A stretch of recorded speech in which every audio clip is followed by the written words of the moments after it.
नमस्कार, राज्य बहसमा स्वागत छ। म विनोद परियार।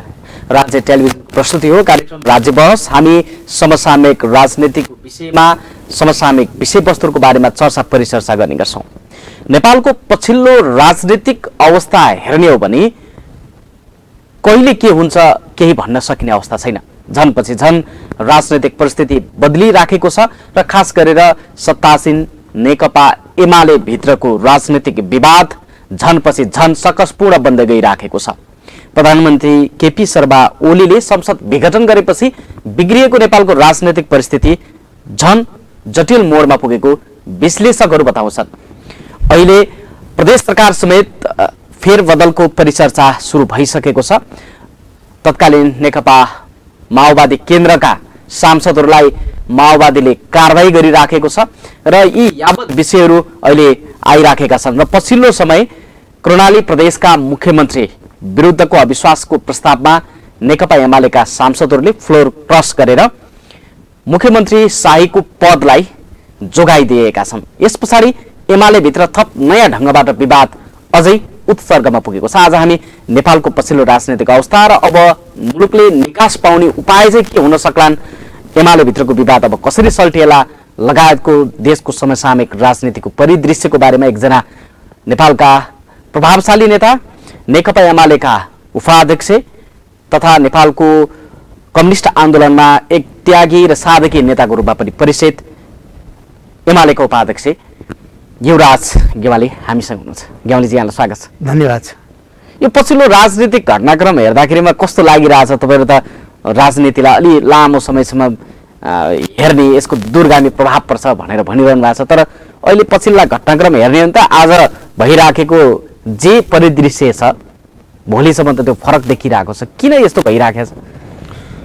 अब हेर्नुहोस्, निकै लामो सङ्घर्ष र बलिदानपछि अब नेपालको राजनीतिमा पहिलोपटक कम्युनिस्टको बहुमतको सरकार बन्यो।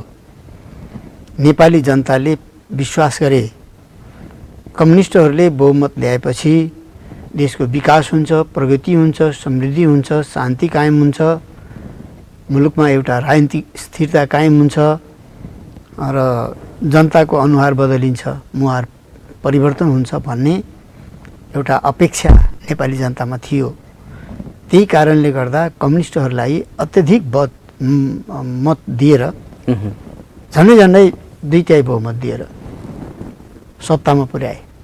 त्यो पनि स्थानीय तहदेखि लिएर केन्द्रसम्म, वडा सदस्यदेखि लिएर मुख्यमन्त्री, प्रधानमन्त्रीदेखि लिएर राष्ट्रपतिसम्म यो तहको एउटा सफलता, यो उचाइमा जनताले पुर्याए हामीलाई। तर जनताले 5 वर्ष सरकार सञ्चालन गर्नको लागि जुन विश्वास गरेका थिए, हाम्रो प्रधानमन्त्री, हाम्रो पार्टीको अध्यक्षले बिचैमा 3 वर्ष नपुग्दै संविधान विपरीत गएर संसद विघटन गर्ने काम गर्नुभयो अचानक। जबकि त्यसबेला संसद विघटन गर्नुपर्ने कुनै पनि आवश्यकता थिएन र उहाँको सरकारलाई अप्ठ्यारो पार्ने काम कुनै भएको थिएन र सरकारले तबसम्म 3-3वटा नीति कार्यक्रम र बजेट संसदमा पेश गरेर त्यो पास भइसकेको थियो र त्यसमा नेकपाका सांसदहरूबाट कसैबाट पनि त्यसमा अवरोध सिर्जना भएको थिएन। अवरोध नभएको कारणले नै नीति कार्यक्रम र बजेट पास भएको थियो र अरू कतिपय विधेयकहरू जो सरकारले ल्याएको थियो ती विधेयकहरू पनि पास भएका थिए। भनेको तपाईँको यो अहिलेको जुन घटनाक्रमहरू छ नि, जस्तो तपाईँ राजनीतिमा यति लामो समयदेखि लागिरहनु भएको छ, जसले मुलुकलाई सर्वोपरि ठानेर तपाईँहरू राजनीतिमा होमिनुभयो। हजुर। तर घटनाक्रम हेर्दाखेरिमा आज जे भइरहेको छ नि, भोलिसम्म त्यही रहन्छ त भन्दाखेरिमा अकल्पनीय खालका राजनीतिक घटनाक्रम भइरहेछ। यो कस्तो लागिरहेछ यहाँहरूलाई? यो जे भइरहेको छ कसरी भइरहेको? मलाई त व्यक्तिगत रूपले के लागेको थियो भनेदेखि अब कम्युनिस्टहरूको यत्रो बहुमतबाट जुन सरकार बन्यो, यद्यपि म सांसद पनि छैन, चुनाव पनि उठिन, म मन्त्री पनि छैन र म त्यसको कुनै अपेक्षा पनि मलाई छैन, तर मलाई एउटा असाध्यै जीवनमा खुसी लागेको थियो कि वास्तवमा जुन कारणले कम्युनिस्ट आन्दोलनमा लाग्यो, दशक लाग्यो, त्यो चाहिँ यात्रा जुन मैले गरेँ, जुन सुरुमै मैले कम्युनिस्ट आन्दोलनमा लाग्नुपर्छ भनेर निर्णय गरेर आजीवन सबै त्यसमा जीवन समर्पित गरेँ। खास गरिकन कम्युनिस्ट पार्टीको माध्यमबाट नै देश र जनताको सेवा गर्न सकिन्छ र यो कम्युनिस्ट पार्टीमा लाग्नु भनेको जनताको सेवा गर्ने सबभन्दा उत्तम विकल्प हो, सबभन्दा राम्रो कुरा हो। जनताको सेवा गर्ने माध्यम हो, यो व्यक्तिगत स्वार्थ पुरा गर्ने माध्यम होइन भनेर जो मैले ठानेको थिएँ, अब वास्तवमा मेरो सपना चाहिँ अब पुरा भयो भनेर मलाई धेरै खुसी लाग्थ्यो। कुनै व्यक्तिगत रूपले कुनै स्वार्थ पुरा। तर प्रधानमन्त्री केपी शर्मा ओली नेतृत्वको सरकार बन्यो, तत्कालीन एमाले र माओवादी मिलेर नेकपा बने, यो भन्दा तपाईँ खुसी हुनुहुन्थ्यो? असाध्यै जीवन। तर तपाईँको पद त थिएन नि त, फेरि उपाध्यक्ष भएको, एमालेको उपाध्यक्ष भएको त तपाईँ त एउटा नेता उपाध्यक्ष त पाउनु भएको थिएन। फेरि उपाध्यक्ष त मैले महाधिवेशनबाट म निर्वाचित उपाध्यक्ष, जसरी केपीजी महाधिवेशनबाट अध्यक्ष निर्वाचित हुनुभयो त्यस्तै म पनि उपाध्यक्ष पनि निर्वाचित भएको। नत्र अरू सरकारी पद, सुविधाको पद भन्नुहोस् न, कुनै सेवाको सुविधाको पद, कुनै तलब खाने भत्ता खाने पद मैले पाएको थिएन। तर पनि मलाई असाध्यै खुसी लाग्थ्यो। जीवनमा सबभन्दा धेरै बढी खुसी लागेको क्षण हो यो। या त म 9 महिना सरकार बन्दा, मनमोहन अधिकारीको नेतृत्वमा बन्दा त्यति बेला खुसी भएको थिएँ। खुसीका क्षणहरू त धेरै छन्। संविधान बन्ने कुरा, बहुदलीय व्यवस्था हुने, गणतन्त्र आउने कुरा, संविधान हामीले बनाउन पायौँ, त्यो खोइ म संविधान सभामा थिएँ, संविधान बनाउने कुरामा त्यो अवसर मलाई पर्यो। खुसीका क्षणहरू त धेरै थिए, तर दुःखद क्षणहरू पनि धेरै थिए। यो सरकार बनिसकेपछि त यदि प्रधानमन्त्री केपीजी हुनुहुन्थ्यो, म मन्त्री पनि थिइनँ, सांसद पनि थिएन, म दोहोऱ्याउनु पर्दैन, तर म धेरै खुसी थिएँ र जीवन वास्तवमा सफल भयो। कम्युनिस्ट आन्दोलन सफल भयो। अब जनताले सुख पाउँछन्, अब देशमा समृद्धि हुन्छ, अब यो देशका गरिब जनताहरू, बेरोजगार जनताहरूले एउटा चाहिँ सुखको सास फेर्ने एउटा अवस्था उत्पन्न हुन्छ, उनको जीवन बदलिन्छ भन्ने मलाई विश्वास थियो। यद्यपि तुरुन्ती त हुँदैन, तर क्रमशः अब एउटा ठुलो परिवर्तन चाहिँ हुन्छ भन्ने अपेक्षा थियो। तर अचानक केपी ओलीजीले संसद विघटन गरिदिनु भयो र एउटा हाम्रो सपनामाथि, नेपाली जनताको सपनामाथि, हाम्रो सपनामाथि तुषाराघात गर्नुभयो, पानी खनाउने काम गर्नुभयो र चाहिँ धेरै ठुलो जनतालाई धोका दिनुभयो, विश्वासघात गर्नुभयो, आन्दोलनलाई विश्वासघात गर्नुभयो, जनतालाई विश्वासघात गर्नुभयो र त्यसको हामीले विरोध गऱ्यौँ। यो बेठीको, यो गलत हो र यो प्रतिगमन हो, तपाईँले मुलुकलाई पछाडि फर्काउन थाल्नुभयो भन्ने कुरा चाहिँ हामीले गऱ्यौँ। वास्तवमा केपी ओलीजीले गरेको त्यो घटनादेखि नै मुलुकको राजनीति अस्थिरतातर्फ, अन्योन्यतातर्फ, सङ्कटतर्फ निरन्तर गइरहेको छ। तर जस्तो आजभन्दा भोलि छैन, भोलिभन्दा पर्सि परिवर्तन भइरहेछ र त्यो नकारात्मक दिशातर्फ गइरहेको छ। समस्या झन् चर्किँदै गइरहेको छ, समस्या बल्झिँदै गइरहेको छ। यस्तो हुँदाखेरि पनि प्रधानमन्त्रीजीमा कुनै चिन्ता छैन, कुनै चासो छैन। म तोडफोड गर्छु, म सिद्ध्याउँछु, म समाप्त गर्छु, म बदला लिन्छु भन्ने किसिमको चाहिँ उहाँमा बदलाको भावनाबाट प्रेरित भएर उहाँ काम गरिराख्नु भएको छ। अब यस्तो पनि भन्छन् प्रधानमन्त्री केपी शर्मा ओलीलाई काम गर्न नदिने आफ्नै नेतृत्वको सरकारमाथि चाहिँ माधव कुमार नेपाल, झलनाथ खनाल लगायतका नेताहरू चाहिँ खनिने। तत्कालीन अवस्थामा त नेकपा थियो, नेकपा हुँदाखेरिमा प्रचण्ड पनि सँगै हुनुहुन्थ्यो। अहिले त अदालतले त्यो पार्टी फेरि 75 साल जेठ 2 गतेको अवस्थामा तपाईँहरूलाई फर्काइदियो, एमाले बन्यो। तर पनि तपाईँहरू त एकले अर्कोलाई आरोप प्रत्यारोप त लगाइरहनु भएको छ। होइन, माधव कुमार नेपालले पनि केपी ओलीको त सत्तो सराप गरिरहनु भएको छ। सत्तो सराप र आरोप प्रत्यारोप भन्दा पनि खण्डन मण्डन हुन्छ, बहस हुन्छ, विवाद हुन्छ। राजनीतिमा, लोकतन्त्रमा बहस नहुने, विवाद नहुने, खण्डन नहुने, आलोचना नहुने दुनियाँमा लोकतन्त्र हुँदैन। लोकतन्त्रको सबभन्दा सुन्दर गहना भनेको के हो? गल्ती कमजोरी भएपछि त्यसको आलोचना हुन्छ र विरोध हुन्छ। यो लोकतन्त्रमा हुन्छ, हुनुपर्छ, त्यो भएको छ। र अघि पहिल्यै पनि पार्टी हामी एकै ठाउँ हुँदाखेरि पनि, एकताबद्ध भएकै अवस्थामा पनि केपीजीले सरकार चलाइरहेको बेलामा सच्याउनुहोस्, सुधार्नुहोस्, विभिन्न कमी कमजोरी भएका छन् र हामीले जुन घोषणापत्र जारी गरेका थियौँ त्यो घोषणापत्र अनुसार काम गर्नु पर्यो। कतिपय राम्रा काम पनि भएका छन्, नभएका होइनन्, तर जनताले सन्तुष्टि दिने, जनताले सन्तुष्टि प्राप्त गर्ने खालका कामहरू भएका छैनन्। आलोचना आइरहेको छ, जनतामा निराशा बढ्दैछ, आलोचना बढ्दैछ। तपाईँ यो कामहरू सच्याउनुहोस्। भ्रष्टाचार बढेको छ एकदम नराम्रोसँग, त्यसलाई नियन्त्रण गर्नुहोस्, छानबिन गर्नुहोस्। सरकारी काममा जाँदा जनताहरूले घुस दिनुपर्ने एउटा बाध्यात्मक अवस्था छ, ढिला सुस्ती छ, भ्रष्टाचार छ। यी जम्मै कुरालाई चाहिँ हामीले कम्युनिस्टहरूको बहुमतको सरकार आएपछि यो कुरा हामीले हटाउनुपर्छ। हामीले यो कुरा भन्यौँ कि म भन्दैछु, हामीले उहाँलाई भन्यौँ, हामीले आलोचना गऱ्यौँ। अवश्य पनि आलोचना गर्नु असहयोग होइन। आलोचना गरेको कारणले अनि संसद विघटन गर्नुपर्ने कुनै पनि बाध्यता, कुनै पनि कारण थिएन। कसैले पनि त्यति बेला फ्लोर क्रस गरेका थिएन, कसैले त्यति बेला चाहिँ विपक्षमा भोट हालेको थिएन, कसैले पनि त्यति बेला विरोध गरेको थिएन। सबै नीति कार्यक्रम र बजेट र सरकारले ल्याएका विधेयकहरू पारित भएका थिए भनेदेखि काम गर्न दिएनन् भन्ने कुराको कुनै पनि चाहिँ आधार छैन, कुनै आधार छैन। आलोचना गरेको हो, निश्चित रूपमा कमिटीभित्र आलोचना गरेको हो, सुझाव दिएको हो, राम्रो काम गर्नुहोस् भनेको हो। त्यो चाहिँ राम्रो उहाँकै लागि पनि एउटा चाहिँ लोकप्रियताको लागि पनि राम्रो थियो, कम्युनिस्ट आन्दोलनको लागि र विशेषतः नेपाली जनताको सुखको लागि हामीले उहाँलाई अझ यसरी काम गर्दा राम्रो हुन्छ भनेकै हो। कोभिड-19को चाहिँ महामारी सुरु भएपछि त्यति बेला पनि जनताले धेरै दुःख पाए। त्यसरी यस्तो नहोस्, उपचारको व्यवस्था सरकारले गर्नुपर्छ पुरै रूपमा। खाना नपाएर मान्छेले थाल थापेर खाने एउटा माग्दै हिँड्ने एउटा स्थिति आएको छ। टुँडी खेलमा मागेर खानुपर्ने जुन अवस्था त्यस्तो नहोस्। सरकार भनेको संरक्षक हो, बाबुआमा जस्तो गार्जियन हो, त्यो हेर्नुपर्छ। यो भएन भनेर भनेको के यसो भन्नु असहयोग हो? के यसो भन्नु चाहिँ के भन्दा सरकारलाई काम नदिएको ठहर छ र? त्यस्तो होइन, त्यस्तो चौतर्फी घेराबन्दी गरेर घेराबन्दी होइन, विपक्षीभन्दा बढी खनिएको हो। यो घेराबन्दी होइन, कमिटीको बैठकमा आलोचना गरेको हो। र उहाँले त वर्ष दिनसम्म बैठकै नबस्ने, बैठक बसाल्नु भनेको, बैठक बसाल्नुहोस् भनेर अध्यक्षले भन्दा के असहयोग हो? बैठकमा छलफल गर्नु, बैठकमा सुझाव दिनु, बैठकमा आलोचना गर्नु के असहयोग हो? दुनियाँ पढे लेखेका अलिकति पनि राजनीति बुझ्ने मान्छेहरूले, महानुभावहरूले के सोच्नुहुन्छ, जनताले के सोच्नुहुन्छ, हामीले आलोचना गऱ्यौँ, हामीले सुझाव दियौँ, अझ राम्रो काम गर्नुहोस् भनेर हामीले भन्यौँ। के यो असहयोग हो? कि यही कारणले संसद विघटन गर्नु आवश्यक थियो? थिएन, आवश्यक थिएन। तर उहाँले संसद विघटन गरिदिनु भयो। यसको पछाडि पार्टीभित्रको असहयोग भन्ने एउटा बहानाबाजी मात्रै थियो। यसको पछाडि के छ भने केपी ओलीजीलाई सङ्घीय लोकतान्त्रिक गणतन्त्र मन परेको छैन। केपी ओलीजीलाई कम्युनिस्ट आन्दोलन, कम्युनिस्ट पार्टी मन परेको छैन। यद्यपि उहाँले कम्युनिस्टकै चाहिँ के भन्दाखेरि ब्यानर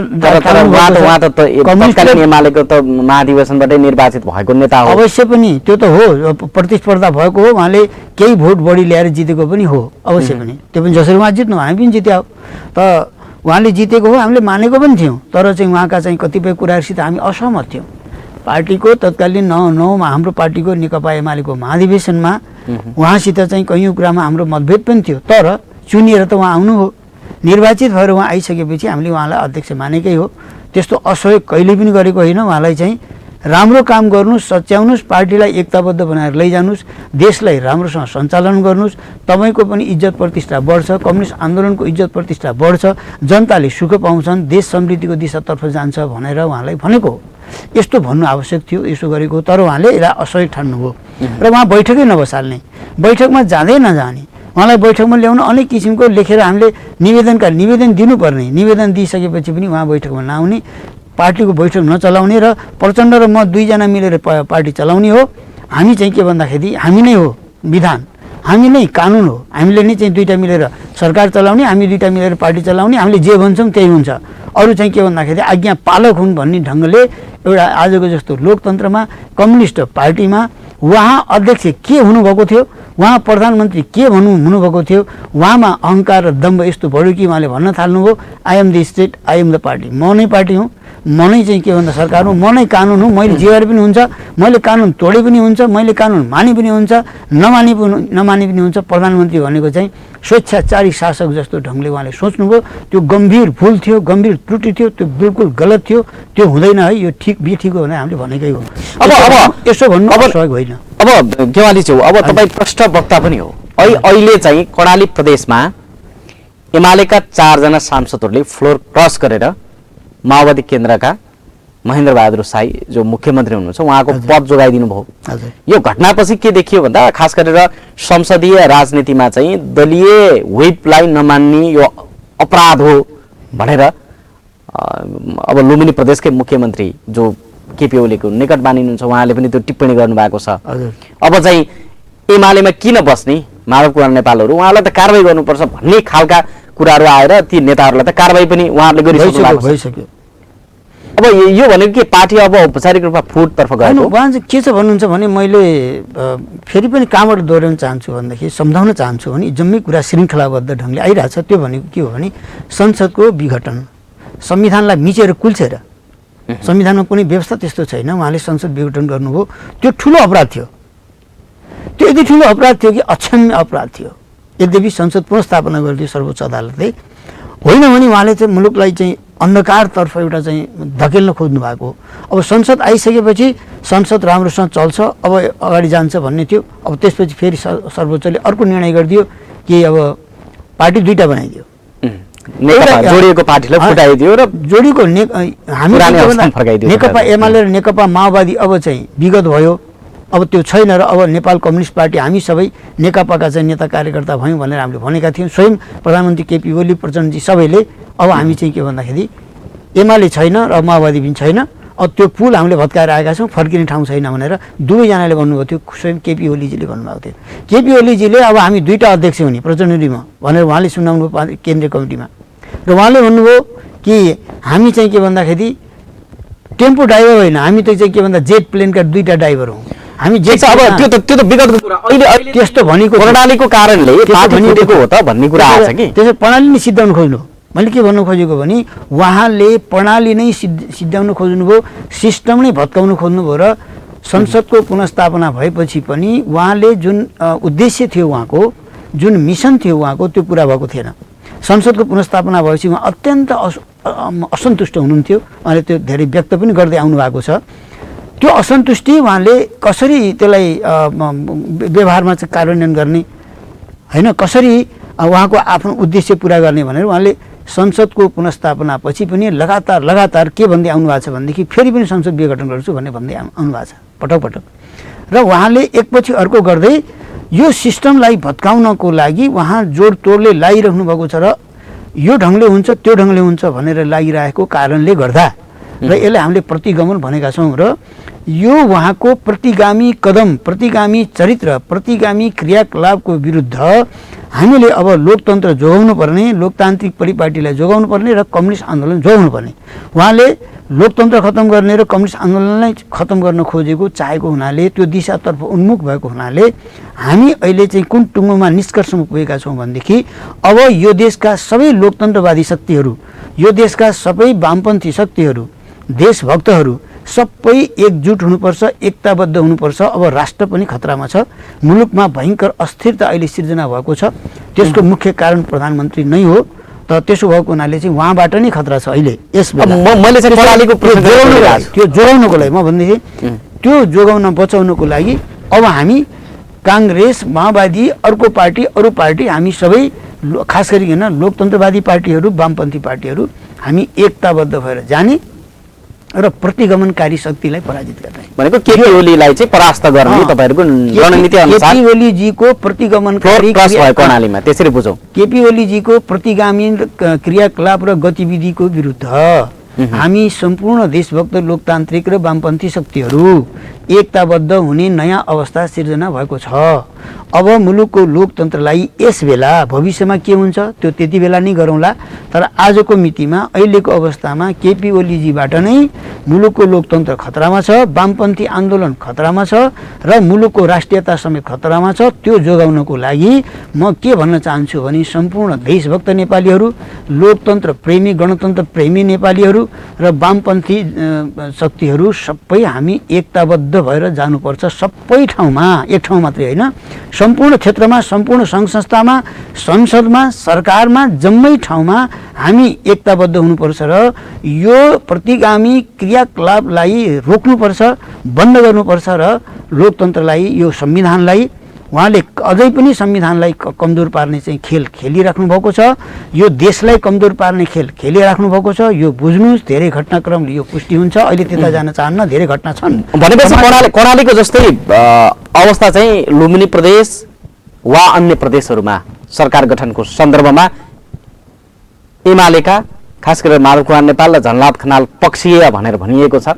तपाईहरु आफूलाई आधिकारिक भन्नुहुन्छ, उहाँहरूले पनि आफू केपी ओलीले आधिकारिक भन्नुहुन्छ। अब यो फ्लोर क्रस चाहिँ जताततै हुन्छ अब त्यसरी बुझौँ। यस्तो छ, कर्णालीको एउटा विशेष अवस्था थियो। अब सबै कुरामा जान चाहन्न डिटेलमा। कम्युनिस्ट मतलब कर्णाली प्रदेशको स्थिति अलिकति विशेष खालको थियो। त्यो विशेष खालको स्थितिलाई ध्यानमा राखेर त्यहाँका चाहिँ सांसदहरूले त्यो निर्णय गर्नुभयो। यद्यपि उहाँले आफ्नो स्वेच्छाले गर्नुभएको होइन, केन्द्रसित नेतृत्वसित चाहिँ छलफल नै गर्नुभएको छ, तर त्यहाँको आवश्यकताले। अब अन्यत्र आवश्यकता हो कि होइन, अब केन्द्रमा के हो, केन्द्रको अवस्था फरक हुनसक्छ, प्रदेशको अवस्था फरक हुनसक्छ। गण्डकीमा एक खालको चलिरहेछ, अब लुम्बिनीमा चाहिँ के हुन्छ त्यो भन्न सकिन्न, अरू प्रदेशमा के हुन्छ, त्यहाँको अवस्था स्थिति अनुसार, क्रियाकलाप अनुसार, गतिविधि अनुसार नै अगाडि बढ्ने। खास गरिकन केपी ओलीजीको प्रतिगमनकारी यात्रा कसरी अगाडि बढ्छ त्यसमा सबै कुरा निर्भर छ। र हामीले उहाँको प्रतिगमनकारी यात्रा, विभाजनकारी विखण्डनकारी चाहिँ प्रवृत्ति र क्रियाकलाप जति जति अगाडि बढ्दै जान्छ त्यति त्यति हामीहरूले चाहिँ हाम्रा तमाम विकल्पहरू प्रयोग गरेर, तमाम विकल्प भन्छु मैले, यो नै भन्दिनँ, अहिले अनेक विकल्पहरू छन्, ती तमाम विकल्पहरू प्रयोग गर्नुपर्ने अवस्था आउन सक्छ, आउँछ नै म भन्दिनँ। त्यसमा केपी ओलीजीमा एउटा महसुस हुन्छ, केपी ओलीजीले सच्याउने प्रयत्न गर्नुहुन्छ। उहाँ चाहिँ वास्तवमा सबैसित मिलेर, सबैसित सरसल्लाह गरेर, छलफल गरेर वास्तवमा संविधान बमोजिम चल्ने, लोकतन्त्र चाहिँ लोकतान्त्रिक मूल्य मान्यता बमोजिम चल्ने, कम्युनिस्ट आन्दोलनलाई एकताबद्ध बनाउने, नेकपा एमालेलाई एकताबद्ध बनाउने, वामपन्थी आन्दोलनलाई एकताबद्ध बनाउने ढङ्गले, सकारात्मक ढङ्गले उहाँ अगाडि बढ्नुहुन्छ भने त्यसमा त्यही ढङ्गले हामीले चाहिँ सकारात्मक ढङ्गले सोच्नुपर्छ। भनेको अहिले पनि तपाईँहरू चाहिँ नेकपा एमालेलाई एकताबद्ध बनाएर वा प्रधानमन्त्री केपी शर्मा ओलीलाई प्रधानमन्त्री र अध्यक्षको रूपमा स्वीकार्न तयार हुनुहुन्छ? यदि उहाँ सचिनुहुन्छ, उहाँले चाहिँ गलत निर्णय जो गर्दै आउनुभएको छ, पार्टी विधानलाई एकदम च्यातचुत पारेर चाहिँ उहाँले पार्टी विधानको विपरीत निर्णयहरू गर्दै आउनुभएको छ, एउटा गुटको बैठक बालुवाटारमा बस्नुहुन्छ, निर्णय गर्नुहुन्छ, त्यस्तो जुन गर्दै आउनुभएको छ, यदि उहाँले आज पनि म भन्न चाहन्छु व्यक्तिगत रूपले कि वास्तवमा विनम्रता साथ अहिले पनि म भन्न चाहन्छु कि उहाँ यदि यो तोडफोडकारी, विभाजनकारी र विखण्डनकारी प्रवृत्तिबाट पछाडि हटेर एकताबद्ध भएर जाने, एकताबद्ध भन्नाले एमालेलाई एकताबद्ध गर्ने, वामपन्थी आन्दोलनलाई एकताबद्ध बनाउने, संविधान बमोजिम चल्ने, त्यो ढङ्गले जाने हो भने उहाँ अझै पनि त 19-20 महिनामा प्रधानमन्त्री रहने काम गर्ने ठाउँ छ। अझै पनि उहाँले चाहिँ अगाडि बढेको त्यो सचिने भनेको चाहिँ के हो त? जस्तो अदालतको आदेशले त माओवादी केन्द्र र एमाले त बिउताइदियो, जेठ 2 मा पुर्यायो। हजुर। त्यसपछि जुन अदालतले फैसला गरेको थियो, एमाले भयो, माओवादी भयो। पछि चाहिँ प्रधानमन्त्री केपी शर्मा ओलीले चाहिँ जुन पहिलाको कमिटी हो पुरानो अवस्थाको, त्यसलाई भङ्ग गरेर चाहिँ अध्यक्ष र महासचिव मात्रै कायम हुने गरेर आयोजक समिति गठन गर्नुभयो। तपाईँहरूले भन्न खोजेको चाहिँ त्यो 2 गतेको अवस्थामा फर्काउनु पर्यो, पहिलाको जुन कमिटी छ त्यसलाई चाहिँ स्वीकार्नु पर्यो भन्ने हो कि अरू पनि कारण के छ भने एउटा त्यो पनि कारण हो, अरू पनि धेरै कारण छन्। त्यस सन्दर्भमा पार्टीको आन्तरिक सवालको सन्दर्भमा भन्ने हो भनेदेखि एमालेतिर फर्किने भन्ने जुन अदालतको निर्णय हो, माओवादी त आफ्नो ठाउँमा चाहिँ माओवादी काम गर्नुभएको छ, केही नेताहरू अब एमाले भएर चाहिँ पनि काम गर्नुभएको छ, उहाँहरूको अब सांसद पद पनि जाँदैछ, त्यो अब आफ्नो ठाउँमा छँदैछ। हामीले के भनेका छौँ भनेदेखि फाल्गुन 28 गते आफ्नो गुटको बैठक बालुवाटारमा अचानक बसेर उहाँले हाम्रो अनुपस्थितिमा, वामदेव गौतम लगायत हामी सबैको अनुपस्थितिमा अल्पमतको बैठक बसेर, गुटको बैठक बसेर उहाँले त्यहाँबाट विधान विपरीतका निर्णयहरू गर्नुभयो, पार्टी विधान विपरीतका निर्णयहरू गर्नुभयो। अध्यक्ष र महासचिव हामीसँगै भएपछि हामी आधिकारिक हो भनिरहनु भएको छ नि? होइन, अध्यक्ष र महासचिव मात्रै पार्टी होइन नि, पार्टी भनेको सिङ्गो केन्द्रीय कमिटी हो। त्यति बेलाको नेकपा एमालेको केन्द्रीय कमिटी, एकीकरण पूर्वको नेकपा एमालेको केन्द्रीय कमिटी हो। त्यस बेलाका पदाधिकारी, त्यस बेलाको स्थायी कमिटी, त्यस बेलाका वरिष्ठ नेता, त्यस बेलाको पोलिट ब्युरो, त्यसलाई भनिन्छ पार्टी। अध्यक्ष मात्रै पार्टी होइन, महासचिव मात्रै पार्टी होइन, केही नेता मात्रै पार्टी हुन्न। पार्टी भनेको केन्द्रीय कमिटी, महाधिवेशनबाट निर्वाचित, जसरी उहाँ निर्वाचित हुनुभयो, अरू हामी सबै निर्वाचित भयो नि महाधिवेशनबाट। त्यसो भएर हामी पदाधिकारीको मात्रै म कुरा गरिनँ, केन्द्रीय कमिटी, त्यति बेलाको केन्द्रीय कमिटी जेठ 2 गतेसम्मको, जेठ 3 गते 75 साल जेठ 3 गते एकीकरण भयो, त्योभन्दा पहिल्यैको केन्द्रीय कमिटीको बैठक बसेर के निर्णय गर्नुपर्ने थियो हामी गर्नुपर्थ्यो, तर उहाँले त्यसो नगरेर गुटको बैठक गरेर विधान विपरीतका निर्णयहरू गर्दै जानुभयो। र र फेरि पछि चैतको 7 गते बैठक गरेर फेरि महाधिवेशनको मिति तोक्नेदेखि लिएर पार्टीलाई कमिटीलाई आज कमिटीमा रूपान्तरण गर्ने काम हो र उहाँले विधान संशोधन गर्ने काम बालुवाटारमा बसेर गर्नुभयो। जबकि हाम्रो विधानमा के लेखेको छ भने विधान संशोधन गर्ने हो भने विधान महाधिवेशन गर्नुपर्छ भनेपछि तपाईँहरू चाहिँ एक कथित रहन सक्नुहुन्छ। यस्तो स्थितिमा पुग्नु भएको छ कि फरक पार्टीभन्दा बढी तपाईँहरूमा एजेन्डा मिल्दैन। त्यो त एजेन्डा मिल्दैन, तर हामी के ठानेका छौँ भनेदेखि नमिल्ने एजेन्डाहरू हामी पार्टीभित्रै बसेर बहस गर्छौँ, ती भित्र छलफल गर्छौँ हामीले भनिरहेको छौँ, आज पनि भनिरहेको छौँ। तर उहाँ चाहिँ नकारात्मक दिशामा अगाडि बढिराख्नु भएको छ। यसले गर्दाखेरि अब चाहिँ के भन्दा स्थिति दूरी बढ्दै जाने र उहाँ चाहिँ के चाहनुहुन्छ भने एमालेलाई कुनै हालतमा पनि एकजुट हुन नदिने, एमालेलाई कुनै हालतमा एकजुट हुन नदिने, त्यसको लागि चाहिँ के भन्दा विभिन्न नेताहरूलाई कारवाही गर्ने काम गर्नुभएको छ। धमाधम एकपछि अर्को गर्दै जाने र अर्कोतिर उहाँले आज पनि तपाईँले हेर्नुहोस् न, आज पनि के छ भन्दाखेरि आजका दिनसम्म पनि माओवादीले समर्थन फिर्ता लिएको छैन।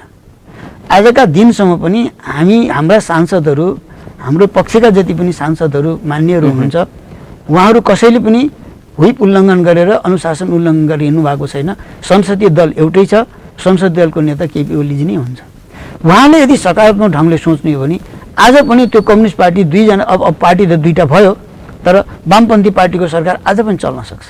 आज पनि त्यो सम्भावना छ यदि उहाँले सकारात्मक ढङ्गले सोच्ने हो भने, यदि उहाँले गल्ती महसुस गर्ने हो भने। तर उहाँ गल्ती महसुस गर्नेतिर होइन, उहाँ झन् नकारात्मक दिशातर्फ गइरहेको भनेको उहाँले त्यो गल्ती महसुस भनेको चाहिँ मैले गलत गरेँ क्षमा याचना गर्नुहोस् भने पुग्ने होइन। क्षमा याचना होइन कि अब हामी सबै मिलेर जाउँ, ल म गल्ती गरेँ भनेर कुनै चाहिँ त्यस्तो गर्ने भन्दा पनि हामी सबै अब मिलेर जाउँ। हिजो जे भयो भयो, हिजोको एक सन्दर्भमा विभिन्न ढङ्गले हामी गयौँ, अब हामी मिलेर यसरी जान सक्छौँ भनेर उहाँले त्यो महसुस गर्ने हो भने आज पनि सम्भावना छ। तर उहाँ के गर्दै हुनुहुन्छ भन्दाखेरि चाहिँ सरकार टिकाउनको लागि चाहिँ केही अन्य चाहिँ राजनीतिक शक्तिहरूसित, केही पार्टीहरूसित अनि मेरो सरकार जोगाइदेऊ भनेर एकातिर जाँदै हुनुहुन्छ। जबकि उहाँ बहुमत नै हुनुहुन्छ, आज पनि उहाँ बहुमत हुन्छ।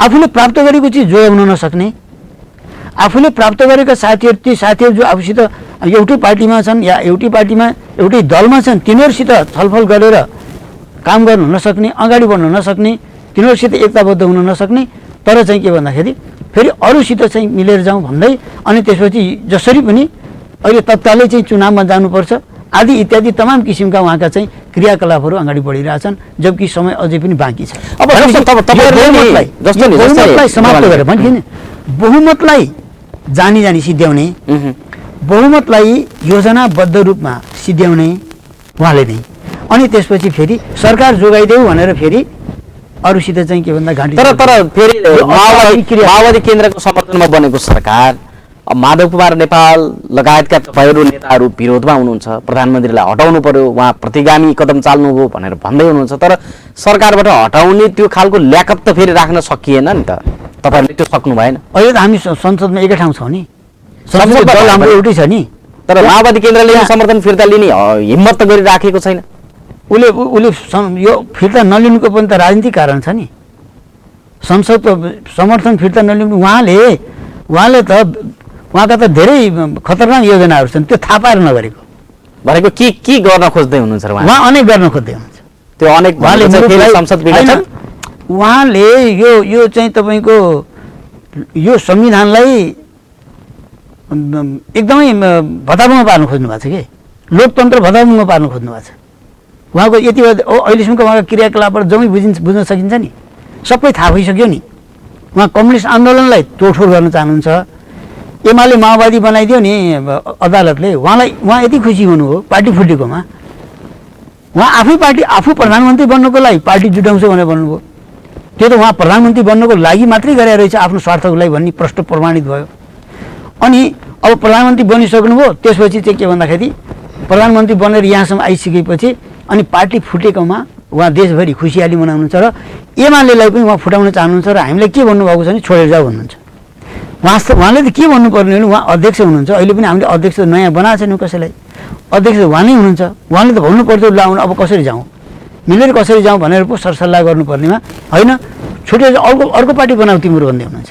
तपाईँहरूले पनि कारवाही जिल्लामा त कमिटी गठन त गर्नुभएको छैन। उहाँले जब फुटाल्नै खोजिसकेपछि उहाँले फुटाल्नै खोजिसकेपछि फुटेर जाऊ भनेर ललकारिने जुन काम गर्नुभएको छ, त्यसपछि के भने उहाँ मिल्न चाहनुहुन्न भन्ने जब हामीलाई लाग्यो, उहाँ र हाम्रो बिचमा उहाँ चाहिँ मिलाउन चाहनुहुन्न भन्ने हामीले बुझेर अब देशव्यापी रूपमा चाहिँ हामी एमाले पुनर्गठन र चाहिँ एमालेको चाहिँ के भन्दा सुदृढीकरणको अभियानमा हामी लागेका छौँ, देशभरि लागेका छौँ। समानान्तर कमिटी गठन गर्दै हिँड्नु हो भन्ने आरोप छ कि? अनि त्यही त देशैभरि एमाले सुदृढीकरण गर्ने पुनर्गठन गर्ने काममा जनवर्गीय सङ्गठन सबै ठाउँमा यो गर्ने काम गर्दैछौँ, किनकि उहाँले मिल्न नदिने, नमिल्ने र टुक्र्याउने, एमालेलाई जसरी पनि टुक्र्याउने, कुनै हालतमा पनि मिल्न नदिने भनेको अब के हुन्छ त? तपाईँहरू छुट्टै पार्टी गठन गर्नुहुन्छ अथवा मिलेरै बस्ने सम्भावना छ? यो गतिविधि हेर्दाखेरि मतलब मिल्ने सम्भावना त कम देखिन्छ। फेरि यो सम्पूर्ण कुरा केपी ओलीजीमा भर पर्छ। यदि उहाँले फेरि पनि सकारात्मक ढङ्गले सोच्नुहुन्छ भने, यदि केपीजी भित्रका तमाम साथीहरूले होइन एमालेलाई फेरि पनि एकताबद्ध बनाएर जानुपर्छ, कहिल्यै पनि नसोचेको काम एमाले र माओवादीको एकता भयो नि। एमाले र माओवादीको बिचको एकता भनेको त मर्ने र मार्नेसम्मको तहमा थियो नि। त्यस्तो अवस्थाबाट त बाट गुज्रेको त खालको अपेक्षा छ भनौँ न, चमत्कार हुन सक्छ। राजनीतिमा हेर्नुहोस्, असम्भव बन्ने, मलाई सोध्नुहुन्छ भने राजनीतिमा असम्भव बन्ने कुरा केही पनि छैन र हामीले निकै असम्भव ठानिएका कामहरूलाई सम्भव बनाएर देखाएको छौँ नेपालको राजनीतिमा पनि, हो कि न? त अब फेरि पनि हाम्रो बिचमा एकता हुनै सक्दैन भनेर भन्न सकिन्न, तर मात्रै केपी ओलीजीमा भर पर्छ। केपी ओलीजी भित्र रहेका तमाम नेता कमरेडहरू साथीहरूले केपी ओलीजीले भन्नु पर्यो कि एमालेलाई फुटाउने काम नगर्नुहोस्, एमालेलाई मिलाउने काम गरौँ। त्यसको लागि जेठ 2 गते फर्क्यौँ। 75 साल जेठ 2 गतेको अवस्थामा जुन तहमा थियो, जुन अवस्थामा थियो नेकपा एमाले भनेको त्यो हो। केपीजीले बालुवाटारमा निर्माण गरेको एमाले होइन। 75 साल जेठ 2 गतेको एमाले वास्तवमा एमाले हो। पार्टी विधान बमोजिम यदि केपी ओलीजी चल्न चाहने हो, एमालेलाई साँच्चै बिउताउन चाहने हो, अगाडि बढाउन चाहने हो भनेदेखि आज पनि त्यो सम्भावना छ। केपी ओलीजीले त चाहनुहुन्न, निश्चित कुरा हो त्यो, तर केपी ओलीजी भित्रका तमाम नेता कार्यकर्ताहरूले अझै पनि उहाँलाई सम्झाउने, बुझाउने, दबाब दिने गर्नुहुन्छ भने त्यो सम्भावना अझै पनि बाँकी छ। त्यो सम्भावनाको बारेमा तपाईँ पनि उपाध्यक्ष कुराकानी भएको छ? मसित कसैसित मेरो कसैसित कुरा भएको छैन। केही तलका विभिन्न ठाउँका साथीहरूसित हिँड्दै डुल्दै गर्दा भेट हुन्छ नि, उहाँहरूसित भेट हुँदाखेरि कुराकानी गर्दाखेरि उहाँहरू भन्नुहुन्छ उहाँहरूको चित्त दुखाइ के छ, खै ओलीजीले महसुस नै गर्नुहुन्न। तल्लो तहको कार्यकर्ता मैले त यो त म अब लुम्बिनी प्रदेशको त धेरै जिल्लामा गइसकेँ, म धेरै जिल्लामा हिँडि नै रहेको छु, धेरै नेता कार्यकर्ता साथी भेटि नै रहेको छु, कतिपय ओलीजीका पक्षका नेता कार्यकर्तासित पनि भेट हुन्छ। उहाँहरू के भन्नुहुन्छ भन्दाखेरि ओलीजीलाई जो रियलाइज गर्नै मान्नुहुन्न, अब कसैले भन्न पनि सक्दैन, धेरै ठुलो क्षति भइरहेछ, अझै पनि मिलाएर जान सक्ने भन्ने नै राम्रो हुन्छ, त्यो प्रयत्न हुन्छ। तपाईँहरू पनि चाहिँ अब लाग्नुहोस्, तपाईँहरू नेताहरू उपाध्यक्ष हुनुहुन्छ, तपाईँ पनि आफ्नो ढङ्गले अझ प्रयत्न गर्नुहोस् भनेर धेरै मलाई सुझाव सल्लाह पनि दिनुभएको छ।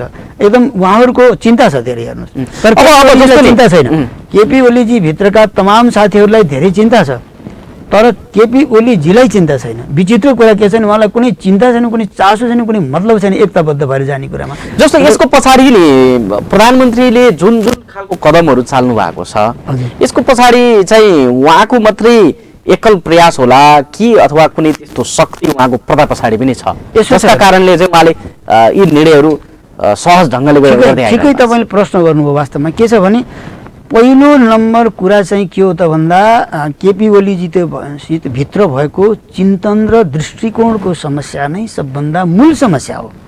स्वयं केपीजी भित्रको चिन्तन, वे अफ थिङ्किङ, उहाँभित्र रहेको चिन्तन र उहाँभित्र रहेको दृष्टिकोण नै मूल समस्या हो। यसको बारेमा अरू बाह्यभित्र कसैलाई भन्न सकिन्न। तर अब उहाँभित्र रहेको जुन चिन्तन छ, उहाँभित्र रहेको जुन गलत दृष्टिकोण छ, त्यो दृष्टिकोणलाई बाह्य शक्तिहरूले चाहिँ आन्तरिक र बाह्य भनौँ, आन्तरिक पनि कतिपय लाग्या होलान् र बाह्य शक्तिहरू, आन्तरिक शक्तिहरूले त्यसलाई प्रयोग गरिरहेछन्। त्यो साँचो कुरा हो। तपाईँले भनेको चाहिँ बाह्य शक्ति भनेको के? भारत या चीन? यो चाहिँ मैले यो भन्न चाहन्न, तर बाह्य शक्ति त यसमा मजाले खेलिएको छ र उहाँको चाहिँ समस्या उहाँ नै हो। समस्या उहाँमा रहेको गलत चिन्तन र दृष्टिकोण मूल समस्या हो। बाह्य कुरा भनेको चाहिँ त्यो सहयोगी कुरा मात्रै हो, मूल कुरा उहाँ आफै हो। जस्तो एमसीसी को कारणले पनि यो विवाद भयो, त्यो पनि कुरा पनि आएको छ नि। त्यो मात्रै होइन, त्यो पनि एउटा त त्यसमा पनि उहाँ जबरजस्ती जस्तो छ त्यस्तै पास गर्नुपर्छ, हुँदैन, कुनै करेक्सन हुँदैन, कुनै सच्याउन सकिँदैन। जबकि तत्कालीन उहाँ चाहिँ त्यस बेलाको चाहिँ नेकपाको केन्द्रीय कमिटीको बैठकले जुन हामीले बैठक बसायौँ, त्यो त्यो केन्द्रीय कमिटीको बैठकले एउटा कार्यदल बनायो, कमरेड झलनाथ खनालको नेतृत्वमा। त्यो कार्यदलले एउटा रिपोर्ट ल्याएको छ, डिटेलमा अध्ययन गरेको छ, व्यापक रूपमा अध्ययन गरेर मोटो रिपोर्ट तयार गरेको छ। त्यो रिपोर्टको आधारमा एमसिसी भित्र रहेका कतिपय राष्ट्र र देश र जनताको हित विपरीत हुने खालका कतिपय प्रावधानहरू छन् औल्याएको। त्यसले यी चिजहरू बेठिक छन् र यसमा सच्याएर यसलाई सुधार गरेर पास चाहिँ यसलाई पास गर्नुपर्छ, किनकि यो मित्र राष्ट्रको सहयोग हो, त्यो हामीलाई चाहिएको छ हाम्रो नेपालीलाई। तर त्यसमा केही चाहिँ के भन्दाखेरि अप्ठ्याराहरू छन्, केही खतरनाक प्रावधानहरू छन्। ती कुराहरूलाई सच्याउनुपर्छ, सच्याएर चाहिँ अगाडि जानुपर्छ, सच्याएर त्यसलाई पास गर्नुपर्छ भन्ने त्यो रिपोर्ट चाहिँमा उल्लेख गरिएको छ। मेरो भनाइ पनि त्यही हो, हामी धेरैको भनाइ पनि त्यही छ कि एमसिसी पास गर्नुपर्छ तर सच्याएर पास गर्नुपर्छ, नगर्नुपर्छ। त्यसलाई नेगेटिभ रूपमा लिनुहुन्न, नकारात्मक रूपमा लिनुहुन्न। हामीले विदेशको मित्र राष्ट्रहरूको सहयोग लिइ नै रहनुपर्छ, आवश्यक छ। तर चाहिँ के भन्दाखेरि मित्र राष्ट्रले कुनै सहयोग गर्छन् भने त्यसमा भएका नकारात्मक कुरा सच्याउनुपर्छ। हामी नेपालीले भन्नुपर्छ यति मिलेन भन्नुपर्छ, यसले हाम्रो अहित हुन्छ, यति नगरौँ भनेर भन्नुपर्छ। जो कुनै पनि सम्झौता गर्दाखेरि के विदेशले मित्र राष्ट्रहरूले जे प्रस्ताव ल्याउँछन् त्यसलाई खुरुक्क मान्ने होइन, त्यसमा केही पुनर्विचार गर्ने, त्यसलाई सच्याउने। जो कसैले सहयोग गरोस्, चाहे चिनले गरोस्, चाहे भारतले गरोस्, चाहे अमेरिकाले गरोस्, अरू कुनै पनि देशले गरोस्, हामी अर्काले सहयोग दियो भन्दैमा आँखा चिम्लेर त्यसलाई ग्रहण गर्ने, आँखा चिम्लेर खाने काम गर्नु हुँदैन। त्यो कति ठिक छ, कति बेठिक छ, या कति हाम्रो हितमा हुन्छ या हुँदैन भन्ने कुराको चाहिँ राम्रो विश्लेषण गरेर बुँदा बुँदा छलफल गरेर अनि त्यसलाई सकारात्मक ढङ्गले लिनुपर्छ। त्यसरी एमसिसीलाई पनि नकारात्मक ढङ्गले लिए होइन, सकारात्मक ढङ्गले लिनुपर्छ। त्यसका प्रावधानहरू विवादको मूल कारण एमसिसी मात्रै होइन, मूल कारण एमसिसी मात्रै होइन, मूल कारण केपीजीको नकारात्मक सोच हो। मूल कारण केपीजी भित्र भएको कम्युनिस्ट विरोधी, लोकतन्त्र विरोधी, सङ्घीय लोकतान्त्रिक गणतन्त्र जुन यसको मूल्य मान्यता छ, जुन संविधानमा हामीले धेरै मेहनतपछि संविधान लेखेका छौँ। म संविधान सभाको सदस्य पनि हुँ, संविधान निर्माण गर्ने पनि एउटा अवसर प्राप्त भएको थियो। त्यति बेला हामीले निकै ठुलो बहस, म चाहिँ मस्यौदा कमिटीको पनि सदस्य हुँ, एउटा पनि मस्यौदा कमिटीको बैठक मैले छोडेको छैन। हरेक बैठकमा हरेक धारा उपधाराको विषयमा छलफल भएको छ, त्यहाँ सबै नेताहरूको विषयमा छलफल छ। केपी ओलीजीसित पनि सहमति गरेर उहाँको समेत सहमतिमा संविधान बनायो। तर उहाँ चाहिँ के छ त भन्दाखेरि त्यसको जुन मूल मर्म हो, भावना हो, त्यसको विपरीत उहाँको चाहिँ चिन्तन छ, उहाँको दृष्टिकोण छ, उहाँको विचार छ। र त्यसले गर्दाखेरि चाहिँ समस्या उहाँ हो, उहाँमा रहेको दृष्टिकोण हो, यो मूल समस्या हो। अरू चिजहरू सहायक पक्ष मात्रै हो। अब हामी कुराकानीको अन्तिममा छौँ। अब चाहिँ समाधानको उपाय भनेको चाहिँ केपी ओलीलाई प्रधानमन्त्री पदबाट हटाउने एउटा त्यो पनि हो भनेर यहाँहरू सरकार परिवर्तनको खेलमा पनि लाग्नु भएको। अब हटाउने कुरा त विपक्षीहरूले गर्ने कुरा हो। म यहाँ प्रश्न भन्न चाहन्छु, तपाईँले भन्नुभयो हामीले नै चाहिँ केपी ओलीजीलाई प्रधानमन्त्रीबाट हटाउने भन्ने कुरा अहिले हामीले गरेका छैनौँ। र केपी ओलीजीलाई प्रधानमन्त्रीबाट हटाउनको लागि विपक्षी पार्टीहरू लागि नै राख्नु भएको छ, त्यो उहाँहरूको कुरा हो। तर त्यसमा त तपाईँहरूको पनि साथ समर्थन छ भन्ने कुरा त कर्णाली प्रदेशले जनाइसक्यो नि। कर्णाली प्रदेशमा त विपक्षीमा नै गएको छ, त्यो चाहिँ प्रष्ट रूपमा त्यहाँ देखा परेको छ। कर्णाली प्रदेश जस्तो अन्यत्र नहोस् भन्नको लागि फेरि पनि म भन्न चाहन्छु, कर्णाली प्रदेशमा एउटा बाध्यात्मक स्थितिमा त्यहाँको सांसदहरूले, त्यहाँको साथीहरूले गर्नुभएको छ होइन।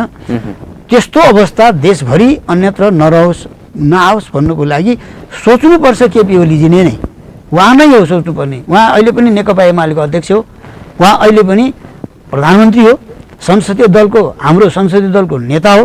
अहिले पनि उहाँले सोच्नुपर्छ। उहाँलाई सोच्नको लागि उहाँभित्र रहेका तमाम साथीहरूले उहाँलाई चाहिँ केही दबाब दिनुपर्छ, सम्झाउनुपर्छ, बुझाउनुपर्छ। यदि चाहिँ लोकतन्त्र जोगाउने, कम्युनिस्ट आन्दोलन जोगाउने हो भने केपी ओलीजीको यो उल्टा जुन सोच छ, उल्टो यात्रा छ, यसलाई सच्याउनुपर्छ। आज पनि हामी भन्न चाहन्छौँ त्यो सबक सिकाउनको निम्ति गरिएको कदम सबकभन्दा पनि कमजोरी उहाँले सच्याउनु पर्यो। उहाँले जुन गलत दिशातर्फ जाँदै हुनुहुन्छ त्यो यात्रा उहाँले बन्द गर्नुपर्छ, स्टप गर्नुपर्छ र उहाँ सकारात्मक दिशामा अगाडि बढ्नुपर्छ। भनेपछि यदि केपी ओली सचिनु भयो भने चाहिँ नेकपा एमाले एक हुन सक्छ, त्यो सम्भावना, त्यसको लागि तयार हुनुहुन्छ? त्यो सम्भावना टरेको छैन। यदि उहाँ सुध्रिनुहुन्न र उहाँ चाहिँ यस्तै ढङ्गले अगाडि बढ्नुपर्ने हो भने विकल्प धेरै छन्, जे पनि हुनसक्छ, पक्का फुट्न पनि सक्छ पार्टी। सुन्नुहोस्, विकल्प धेरै छन्। हस्, यहाँले यो अत्यन्त महत्त्वपूर्ण समय दिनुभयो, यसको लागि यहाँलाई धेरै धेरै धन्यवाद। धन्यवाद छ, धन्यवाद। आज हामीले कुराकानी गऱ्यौँ नेपालको पछिल्लो राजनैतिक अवस्थाको बारेमा। हामीसँग हुनुहुन्थ्यो नेपालका कम्युनिस्ट आन्दोलनका एकजना व्यक्ति जो लामो समयदेखि कम्युनिस्ट आन्दोलनमा हुनुहुन्छ। खास गरेर एमाले भित्रको विवादको विषयमा पनि हामीले कुराकानी गऱ्यौँ। नेकपा एमालेका उपाध्यक्ष युवराज गेवाली, उहाँसँग हामीले आज गरेको यो कुराकानी यहाँलाई कस्तो लाग्यो, यहाँका मनमा उठेका प्रश्न, जिज्ञासा, कुनै पनि सल्लाह सुझाव भए यहाँले हामीलाई खबर गर्न सक्नुहुन्छ। हामीलाई तपाईँले फेसबुक पेजमा पनि हेरिरहनु भएको छ भने त्यहाँ पनि यहाँले प्रतिक्रिया दिन सक्नुहुन्छ। आजका अतिथि नेकपा एमालेका उपाध्यक्ष युवराज गेवालीज्यूलाई धन्यवाद। हेरेर साथ दिने सम्पूर्ण दर्शकलाई आभार प्रकट गर्दै म विनोद परियार अर्को श्रृङ्खलासम्मको लागि छुट्टिन्छु। नमस्कार।